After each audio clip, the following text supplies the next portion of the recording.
प्यारे दोस्तों, आदाब बरस। 10वीं दर्जा के अगले ऑनलाइन क्लास में सबको खैर मुकद्दम।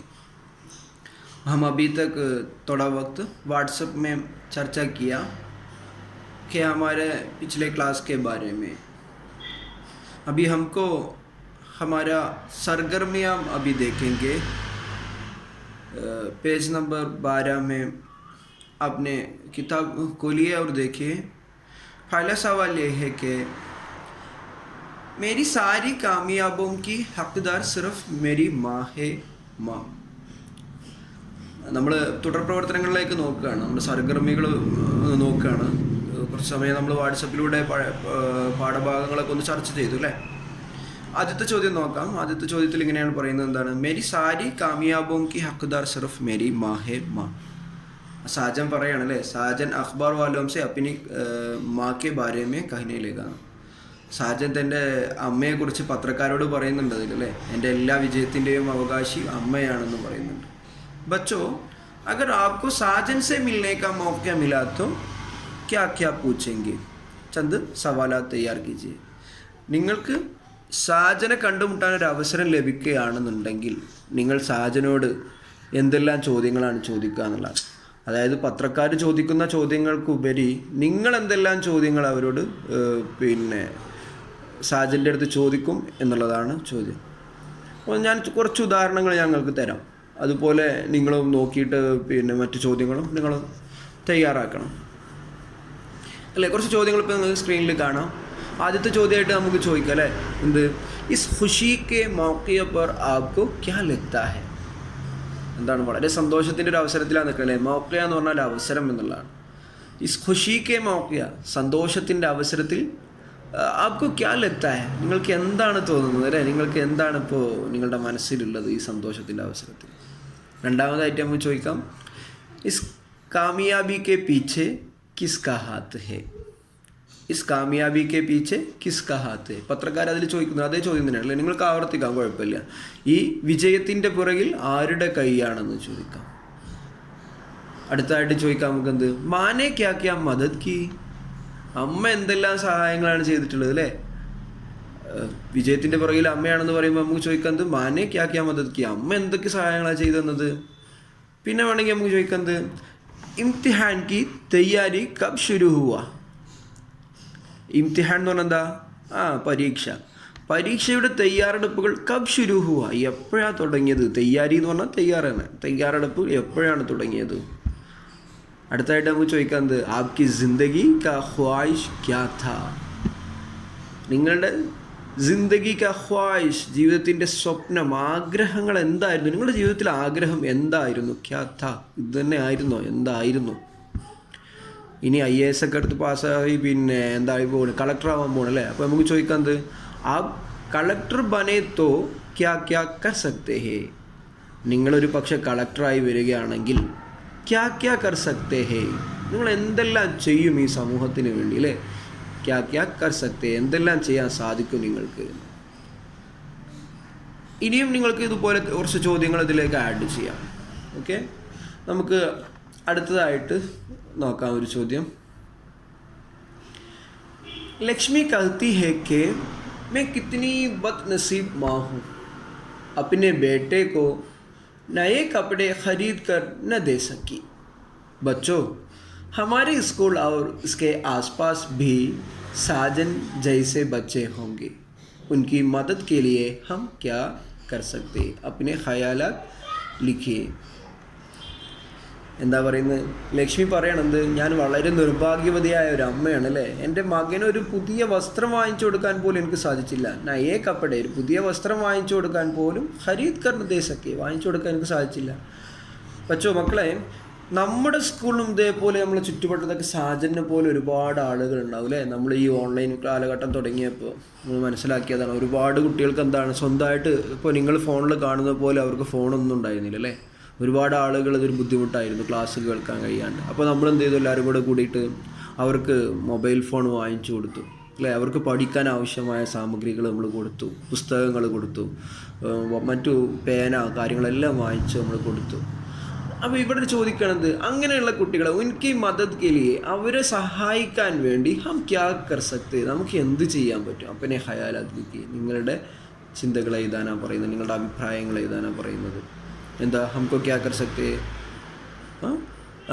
उनके पढ़ाई के लिए किताब दे सकते हैं और മറ്റു എല്ലാ കാര്യങ്ങളും നമുക്ക് അവർക്ക് വേണ്ടി ചെയ്തല്ലേ. ചെറിയ രീതിയിൽ പണം വേണമെങ്കിൽ കൊടുക്കാം, പഠിക്കാൻ അത്യാവശ്യം പണത്തിൻ്റെ ആവശ്യമുണ്ട് അല്ലേ.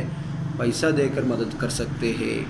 അങ്ങനെയുള്ള ഉത്തരങ്ങളൊക്കെ നിങ്ങൾ ആലോചിച്ചിട്ടൊന്ന് എഴുതുക. ഓക്കെ, എഴുതിയിട്ട് അയച്ചു തരിക കേട്ടോ.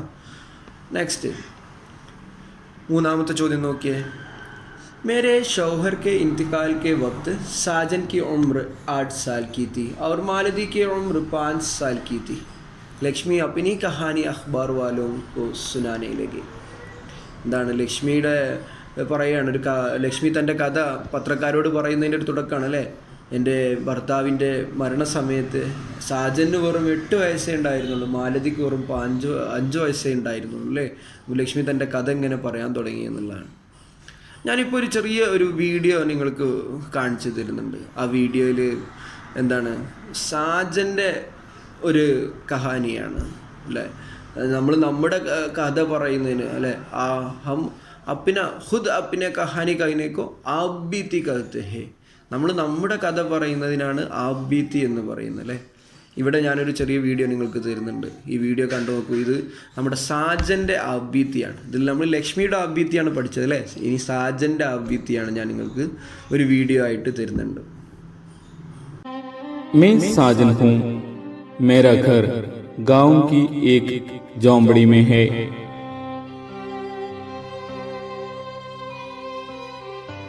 मेरे घर में अम्मी और एक बहन है.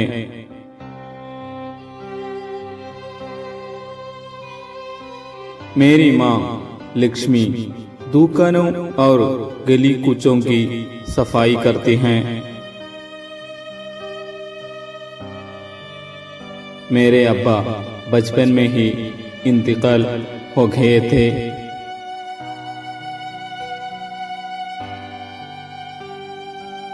अम्मी दुकान से पुराने अखबार और रिसाले लाया करती थी.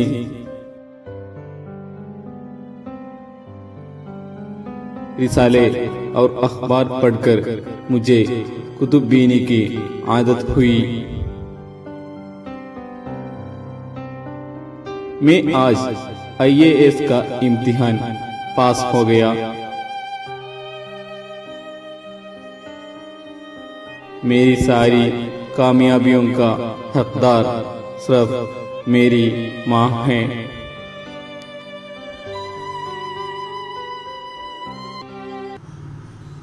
ഓക്കെ, നിങ്ങൾ ഈ വീഡിയോ ഇപ്പോൾ കണ്ടല്ലോ അല്ലേ. ഈ വീഡിയോയിൽ എന്താണ് സാജൻ തൻ്റെ കഥ പറയുകയാണ്. ഇവിടെ നമ്മളെ ചോദ്യത്തിൽ എന്താ ഉണ്ടായിരുന്നത്, ലക്ഷ്മി തൻ്റെ കഥ പറയുന്നതായിരുന്നു ഉണ്ടായിരുന്നത് അല്ലേ. ഈ പാഠഭാഗത്തിൽ നമ്മൾ പഠിച്ചതാണ് ഈ ചോദ്യത്തിൻ്റെ തുടക്കം അത് തന്നെയാണ്. അപ്പോൾ ഇനി അടുത്ത ചോദ്യത്തിന് മൂന്നാമത്തെ ലൈനിലേക്ക് നോക്കും. ബച്ചോ ആപ് ഭി അപ്നി ജിന്ദഗി കെ അഹം വാഖിയാത്ത് യാദ് കർക്കെ ഏക് ആപ് ബീത്തി തയ്യാർ കീജിയേ. മക്കളെ, നിങ്ങളും നിങ്ങളുടെ അപ്പിനി ജിന്ദഗിക്ക് അഹം വാക്യാത്ത് യാദ് കർക്കെ, നിങ്ങളുടെ ജീവിതത്തിലെ അഹം വാക്യാത്ത് പ്രധാനപ്പെട്ട സംഭവങ്ങളൊക്കെ യാദ് കർക്കെ ഓർത്തെടുത്തിട്ട് ഏക്ക് ആപ് ബീത്തി തയ്യാർ കീജിയേ, ഒരു ആത്മകഥ തയ്യാറാക്കാനാണ് പറയുന്നത് അല്ലേ. അപ്പോൾ ആത്മകഥ തയ്യാറാക്കുമ്പോൾ നിങ്ങൾ എന്ത് പറയണം, ആദ്യം നിങ്ങളുടെ പേര് പറയണം അല്ലേ. നമ്മൾ നേരത്തെ പഠിച്ചു സാജൻ്റെ, നിങ്ങളുടെ സാജൻ ഹൂം എന്ന് പറഞ്ഞിട്ടാണ് തുടങ്ങുന്നത് അല്ലേ. അപ്പോൾ നിങ്ങളെന്ത് പറയണം, നിങ്ങളുടെ പേര് പറഞ്ഞു തുടങ്ങണം. മേം നസീറുദ്ദീൻ ഹൂം എന്ന് പറയാം അല്ലേ. എൻ്റെ വീട് ഇന്ന സ്ഥലത്താണ് എന്ന് പറയാം. മേരാ ഘർ ഏത് സ്ഥലത്താണെങ്കിൽ അത് അവിടെ പറയാം. എൻ്റെ വീട്ടിൽ ആരൊക്കെ ഉണ്ടെന്ന് പറയാം തുടക്കത്തിൽ. എൻ്റെ ഉപ്പ എന്താണ് ചെയ്യുന്നത്, എൻ്റെ ഉമ്മ എന്താണ് ചെയ്യുന്നത് എന്ന് പറയാം അല്ലേ. പിന്നെ ഏതെങ്കിലും നിങ്ങൾക്കൊരു അഹം വാക്യാത്ത് ഏതെങ്കിലും ഒരു വാക്യ ഓർത്തെടുത്തിട്ട്, ഒരു സംഭവം ഓർത്തെടുത്തിട്ട് അതിൽ ചേർത്ത് കൊടുക്കാം. സിമ്പിളായിട്ട് എഴുതാം. അപ്പോൾ അതും കൂടെ ഒന്ന് നോട്ടിലേക്ക് എഴുതാൻ ശ്രമിക്കുക. ഓക്കെ, ഇനി ലാസ്റ്റ് ചോദ്യം നോക്കാം നമുക്ക്. ഒരു പോസ്റ്ററാണ് അല്ലേ. 13ാമത്തെ പേജിൽ ഒരു പോസ്റ്റർ കാണുന്നുണ്ട്. എന്താണ് പോസ്റ്റർ, നമുക്കൊന്ന് വായിക്കാം സ്പീഡായിട്ട്. തെഹ്നീത്തി ജൽസ അല്ലേ, അനുമോദന ചടങ്ങ് എന്നുള്ള അനുമോദനത്തിൻ്റെ സദസ്സാണ്. എന്താ പോസ്റ്ററിൻ്റെ ഹെഡിങ്, സാജൻ IAS की कामयाबी पर. സാജൻ്റെ IASൻ്റെ വിജയത്തിൽ അദ്ദേഹത്തെ എന്താണ് അഭിനന്ദിക്കുന്ന ഒരു സദസ്സാണ് അല്ലേ. ഫെബ്രുവരി 15 2018 എവിടെയാണ് നടക്കുന്നത്?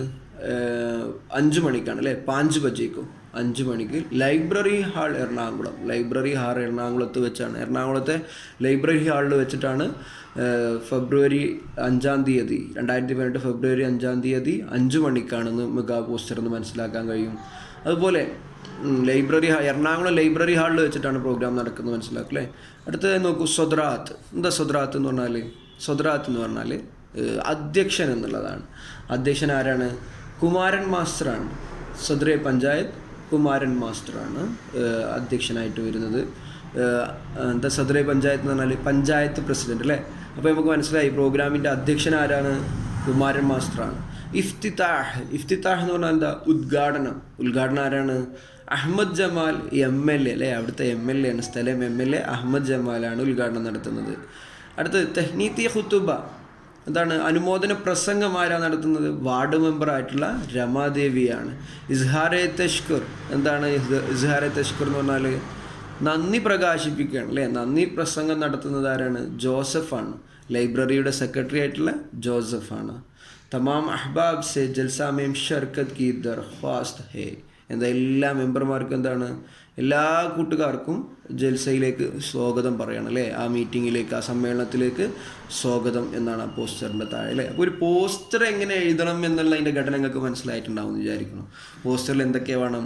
പോസ്റ്ററിന് ഒരു ഹെഡിങ് വേണം. പിന്നെന്താണ് അതിൻ്റെ കണ്ടൻറ്റിൽ വേണ്ടത്? പിന്നെ എന്താണ് പ്രോഗ്രാം എന്നുള്ളത് കൊടുക്കണം അല്ലേ. തൊട്ട് താഴെ നമ്മൾ സമയവും ഡേറ്റും കൊടുക്കണം. അതിന് താഴെ നമ്മൾ സ്ഥലം കൊടുത്ത്, പിന്നെ ആരാണ് ഇതിൻ്റെ അധ്യക്ഷന്, ആരാണ് ഉദ്ഘാടനം, ആരാണ് അതിൽ മറ്റ് ആശംസകളോ അല്ലെങ്കിൽ മറ്റ് പ്രസംഗങ്ങളോ നടത്തുന്നത്, ആരാണ് ഇതിൻ്റെ നന്ദി പ്രകടനം ആ പ്രോഗ്രാമിൽ അല്ലേ. ഒരു പ്രോഗ്രാമിൻ്റെ പോസ്റ്റർ എങ്ങനെ എഴുതണം എന്നുള്ളത് നമുക്ക് മനസ്സിലായി. ഓക്കെ, ഇനി ചോദ്യത്തിലേക്ക് വരാം. बच्चों पोस्टर गौर से पढ़ें और इशारों की मदद से एक अखबारी रिपोर्ट तैयार कीजिए. എന്താണ്? പോസ്റ്റർ നന്നായി വായിച്ചതിന് ശേഷം താഴെ നൽകിയിട്ടുള്ള ഇഷാറകളുടെ മദദ്സെ സഹായത്താൽ അഖ്ബാരി റിപ്പോർട്ട് തയ്യാർ കീജിയെ, ഒരു പത്രവാർത്ത എഴുതാനാണ് പറയുന്നത്. ഇഷാര എന്തൊക്കെയാണ് അതിൻ്റെ സൂചനകൾ? ഉൻവാൻ, താരീഖ്, മഖാം, മൗസു, ഇഖ്തിസാർ അല്ലേ. എന്താണ് പത്രവാർത്ത എന്ന് പറയുന്നത്? അതിൻ്റെ ഹെഡിങ് വേണം. പത്രവാർത്തക്ക് ഒരു ഹെഡിങ് വേണം. അപ്പോൾ നമ്മുടെ പോസ്റ്ററിൻ്റെ ഹെഡിങ് തന്നെ കൊടുക്കുക അല്ലേ, കാരണം വിഷയം ഒന്ന് തന്നെയാണ്. ഹെഡിങ് വേണം, താരീഖ് വേണം, മഖാം വേണം, സ്ഥലവും ഡേറ്റും വേണം, മൗസു ആയിട്ട് വിഷയം വേണം, ഇഖ്തിസാർ ചുരുക്കമായിരിക്കണം അല്ലേ. ചുരുങ്ങിയ രീതിയിലായിരിക്കണം പത്രവാർത്ത കൊടുക്കേണ്ടത്, വിശദീകരിച്ച് കൊടുക്കേണ്ടതില്ല എന്നുള്ളതാണ്. ഇത്രയേ ഉള്ളൂ. നമുക്കൊരു പത്രവാർത്ത എഴുതാൻ നമുക്ക് സിമ്പിളായിട്ട് നമുക്ക് സാധിക്കും. അതിന് മുമ്പ് ഞങ്ങൾക്ക് ഒരു ചിത്രം കാണിക്കാം. ഇപ്പോൾ ഇതെന്താണ്? ഉറുദുവിലെ കുറച്ച് പ്രധാനപ്പെട്ട പത്രങ്ങളാണ് ഈ കാണുന്നതൊക്കെ അല്ലേ. ഉറുദുവിലെ ഏതൊക്കെയാണ് ആ പത്രങ്ങൾ ഒന്ന് നോക്കിയേ. ഉറുദുവിലെ പത്രങ്ങൾക്ക് പരിചയമുണ്ടോ? 1-2 നിങ്ങൾ കണ്ടിട്ടുണ്ടാവുള്ളൂ അല്ലേ. ഓക്കെ, ഉറുദുവിലെ കുറച്ച് പ്രധാനപ്പെട്ട പത്രങ്ങളാണ് എഴുത്തിമാദ്, സിയാസത്ത്, മുൻസിഫ്, സഹാഫത്ത്. അടുത്തെന്താണ്? ഉറുദു നാമ. ഓക്കെ, ഇതൊക്കെ എന്താണ്? ഖബറേം, റോസ്നാമ ഖബറേം അല്ലേ. താസീർ എന്നൊക്കെ പറഞ്ഞാൽ എല്ലാം എന്താണ്? ഉറുദുവിലെ ചില പത്രങ്ങളാണ്. ഈ പത്രങ്ങളുടെ പേരുകളൊക്കെ ഒന്ന് നിങ്ങൾ നോട്ടിലേക്ക് എഴുതിയെടുക്കണം. അതുപോലെ തന്നെ അപ്പോൾ നമ്മൾക്ക് ഈ ഒരു പത്രവാർത്തയെ കൂടെ എഴുതേണ്ടതുണ്ട്. ഓക്കെ, ആ പത്രവാർത്തയുടെ ഒരു സാമ്പിൾ ഞാൻ നിങ്ങൾക്ക് വാട്സപ്പ് വഴി തരാം. ഓക്കെ, ഇത്രയേ ഉള്ളൂ ഈ പാഠത്തിലെ പ്രവർത്തനങ്ങൾ. ഇതെല്ലാം കണ്ടിട്ട് ഈ ചോദ്യങ്ങൾക്കെല്ലാം ഉത്തരം നിങ്ങൾ നോട്ടിലേക്ക് എഴുതുക.